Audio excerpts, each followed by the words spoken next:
தமிழக வெற்றிக் கழகம் அப்படின்ற கட்சியை துவங்கிய 3 வருடத்திலேயே தமிழகத்துல மிகப்பெரிய மாற்றத்தை கொண்டு வருவோம் அப்படின்னு சொன்ன தளபதி விஜய் அவர்கள் தற்போது தமிழக முதலமைச்சராக பதவியேற்றிருக்காரு. இவர் பதவியேற்று கிட்டத்தட்ட 1 மாத காலம் ஆக போகுது. அதற்குள்ளாரையே தமிழகத்துல பல அதிரடி முடிவுகளை கொண்டு வந்திருக்காரு. இவருக்கு பல வாழ்த்துக்களுமே குவிஞ்சிட்டு இருக்கு. இந்த நிலையில பாத்தீங்கன்னா அதிரடி முடிவுகள் மட்டுமல்ல, திரைத்துறையை சார்ந்த எந்த பிரபலத்திற்கு என்ன பிரச்சனைனாலும் முதல் ஆளாக ஓடி உதவுறாரு. இந்த நிலையில பாத்தீங்கன்னா முதல்வர் விஜய் அவர்கள் நடிகர் அஜித்குமார் அவர்களுடைய தாயார் மோகினியுடைய மறைவிற்கு ஆழ்ந்த இரங்கலை தெரிவிச்சிருக்காரு. அது மட்டுமல்லாமல் இன்னும் சிறிது நேரத்துல நடிகர் அஜித்குமார் அவர்களை நேர்ல சந்தித்து ஆழ்ந்த இரங்கலை தெரிவிக்க இருக்காராம்.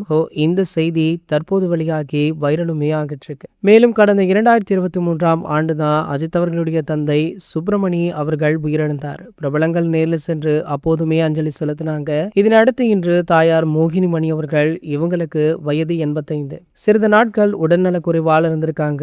இன்று காலை சென்னையில தான் இவங்களுடைய உயிர் பிரிந்திருக்கா.